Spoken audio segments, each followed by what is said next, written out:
Mborabie bana kwembale mborabie kulimonu kulilon kwembala kalia bie mwitu kilubu. Bonjour mon monde, bonjour, on se retrouve à nouveau.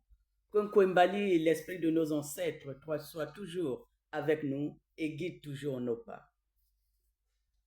On se retrouve à nouveau, oui. Tant qu'on aura un peu de souffle, on apportera toujours le peu qu'on peut apporter. L'essentiel est que ça puisse apporter quelque chose à tous ceux qui m'écoutent. Mon monde à moi. Aujourd'hui, j'avais déjà fait une vidéo sur le royaume Téké. Voilà, son histoire du début jusqu'à la fin. J'essaie un peu de continuer pour une bonne compréhension de ce royaume si ancien, de cet héritage légué par nos ancêtres. Car celui qui ne sait pas d'où il vient ne sait pas où il va. Nous avons le devoir de vous apporter des éléments susceptibles demain de pouvoir partager avec les autres. Le royaume Téké. Je vais aller juste avec des explications simples. Comment est né le royaume Téké? Et quand est né le royaume Téké? Le royaume Téké, chez nous, dans le royaume Téké, on dit toujours, le royaume existe, Boussi Moussi. Depuis la nuit des temps, notre tradition est orale, hein? Et même si ce n'était pas le cas, même ici, en Occident, ils n'ont pas des éléments quand ils disent 1000 ans avant Jésus-Christ ou 100 000 ans avant Jésus-Christ, qui était là? Non, nous on dit Boussi Moussi. depuis que, depuis que le premier ancêtre nous a laissés. Ça a toujours été comme ça. Donc, le royaume Téké existe depuis Bosé, Mossi. Eh oui. Mais il faut savoir aussi que selon l'histoire du royaume Téké, le royaume Téké, c'est un royaume très spirituel et qui a été mis en place d'une manière aussi spirituelle et mystique. C'est pour cela que nous parlons toujours de notre Kwembali, et c'est Kwembali, l'envoyé de Nzan, qui est venu mettre en place ce royaume selon notre histoire et les croyances du royaume Teki. Nous allons continuer. À partir de quel moment on a commencé un peu à avoir des éléments? C'est à partir de ce qui est du XVIIe siècle et encore. On parle du XVIIe siècle selon le calendrier grégorien. Est-ce que c'est notre calendrier? Ça, c'est autre chose. Hein? Après, les gens vont parler XVIIe siècle. Je ne parle pas de ça parce qu'on n'a aucun élément qui nous dit que XVIIe, XVIIIe, on n'a aucun élément. Cependant, en 1872, à partir de 1872, selon le calendrier grégorien, on a commencé à voir quelques écritures. Et tout est allé encore plus vite au temps du roi Ilo avec l'arrivée des explorateurs. Bon, on peut dire en toute chose, malheur est bon. Parce que grâce à l'arrivée des explorateurs, on a des écrits. Parce que eux, ils avaient donc cette manière d'écrire tout ce qu'ils faisaient. Alors, à partir de là, on a commencé à trouver des éléments. Le roi Ilo Ier. C'est le roi dont on parle tant. Celui-là qui a fait, avec tant d'autres, l'histoire du royaume Téké. Et nous lui rendons hommage chaque jour. C'est pour cela que nous allons mettre en place, nous allons organiser une activité pour rendre hommage à cet excellent roi qui a représenté le royaume Téké quand il fallait le faire. Je vais continuer. Juste là, nous apportons des éléments pour comprendre le royaume Téké. Quand on met en place un roi est investi, et quand on investit le roi, on lui fait porter ce qu'on appelle le collier d'investiture. Oui, si vous voyez les photos du roi Ilo Ier, vous allez voir le collier d'investiture. Et là encore, les traces sont là. Ce collier d'investiture, aujourd'hui, d'après l'histoire, après l'arrivée des explorateurs, avec tous les problèmes qu'il y a eu, ce collier, les explorateurs avaient ôté ce collier au roi Mbaendele qui avait succédé au roi Ilo Ier. Et ce collier aujourd'hui se retrouve dans un musée ici en Europe. C'est l'histoire. Vous voulez vérifier? Allez-y. Et vous allez voir. Ça, c'est l'histoire du royaume. Effectivement, nous avions eu, à un moment donné, le royaume Téké a eu cette invasion, comme il y en a eu dans tous les pays d'Afrique d'ailleurs. Et chez nous aussi, c'est arrivé. Les explorateurs qui sont arrivés pour essayer de trouver des terres africaines. Et chez nous, on parle de Pierre Savorgnan de Brazza. Les choses n'ont pas été faciles, parce qu'on voit qu'il y a eu des batailles que les gens ont résisté. D'ailleurs, si vous allez à Mbé, vous allez trouver ce qu'on appelle la stèle de la paix. Au fait, après qu'il y ait eu des bagarres, des batailles, à un moment donné, les gens ont fait la paix et ont mis en place une stèle. Vous voulez visiter la stèle de la paix? Venez avec nous. Le 12 septembre, nous serons à Mbé et nous allons aller visiter la stèle de la paix et vous allez voir les marques de la résistance en ce temps. Et puis, après, effectivement, ces batailles, à un moment donné, après qu'ils aient fait la paix, ben, ma foi, ils ont signé ce que nous appelons, ce qui est appelé par nous, ce qui est appelé le traité de protectorat. Et ce traité de protectorat a été signé le 10 septembre 1880. Ce traité de protectorat, qu'on appelle aussi traité Makoko, a été signé entre le roi Ilo Ier et Pierre Savorgnan de Brazza, qui en ce moment-là représentait la France. Traité de protectorat, si vous posez la question où est-ce que vous pouvez avoir ça, ben ma foi, allez-y. Même ici en France, dans le centre, au centre des archives, vous allez trouver ce traité de protectorat. Et non seulement ça, le 3 octobre, parce que le traité de protectorat a été signé le 10 septembre 1880. Et le 3 octobre 1880, toujours, il a été mis en place une plaque mémoriale. Et cette plaque mémoriale a été mise en place à Mfoa. Et qu'est-ce qu'on peut lire? On peut lire sur cette plaque mémoriale. Vous pouvez lire ceci. Je lis. Ici, jadis, village de Mfoa, Pierre Savorgnan de Brazza, en présence des feudataires du Makoko, Ngalieme, Ntaba, Ntionko, Ngaka, Ngaekala, Diamamvula. C'est là l'amitié franco-congolaise. Et voilà. Donc, on a des marques déposées, on va dire ça, hein, qui sont là pour pouvoir prouver, pour pouvoir marquer, on va dire ça, les instants, pour pouvoir marquer l'histoire. N'oublions pas que nous avons eu notre reine Ngalifou.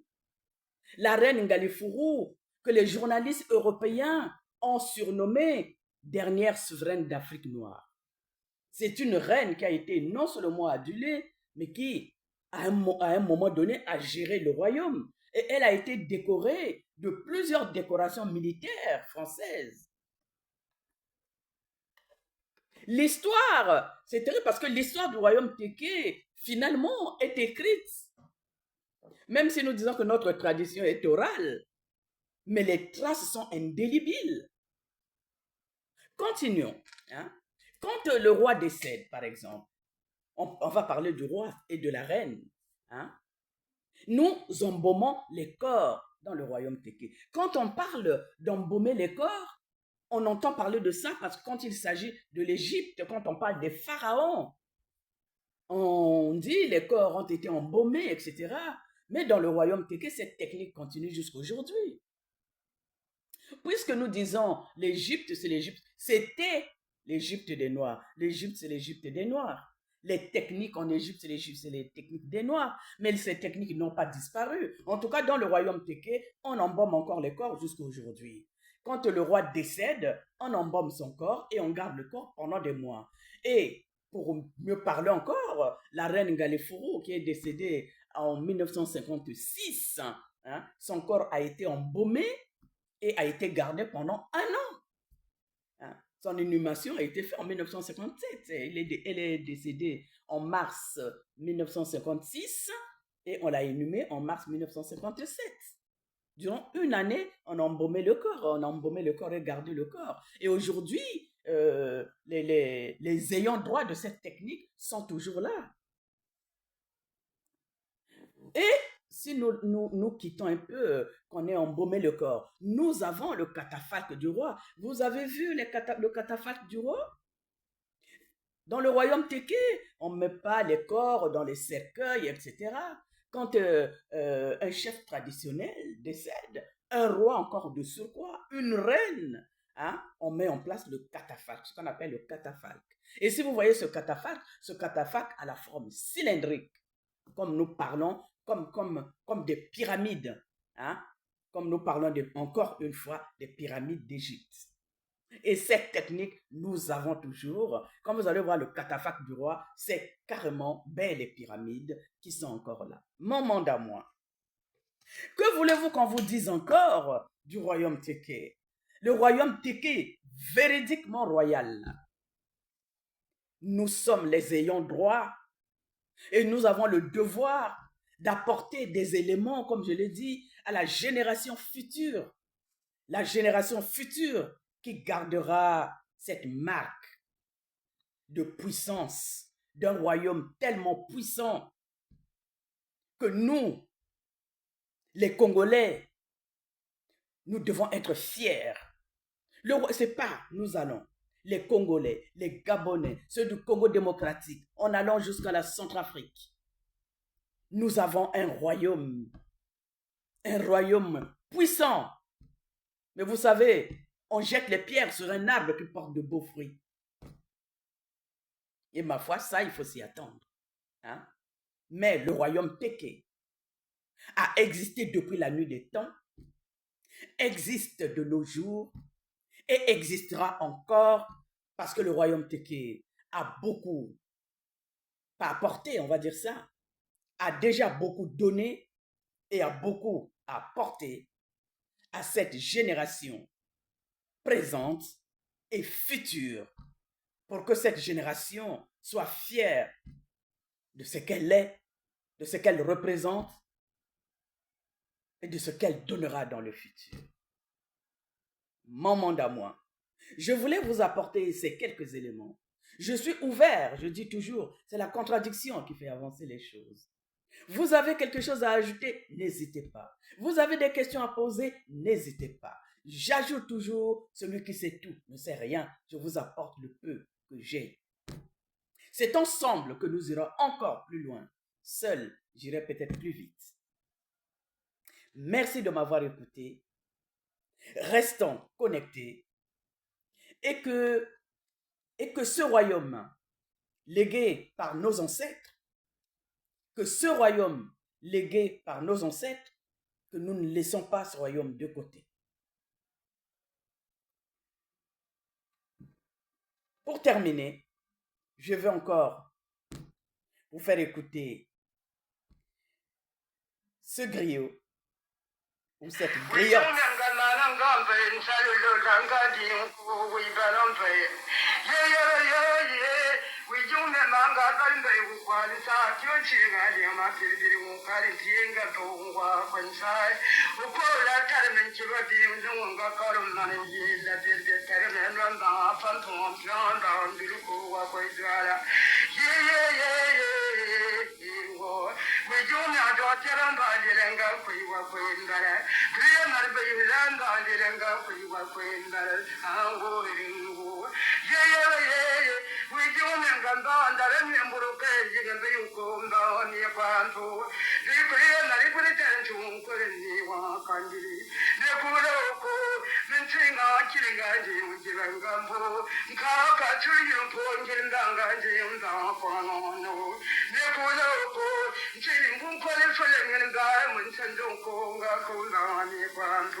C'était la reine, Opu, la seule et l'unique.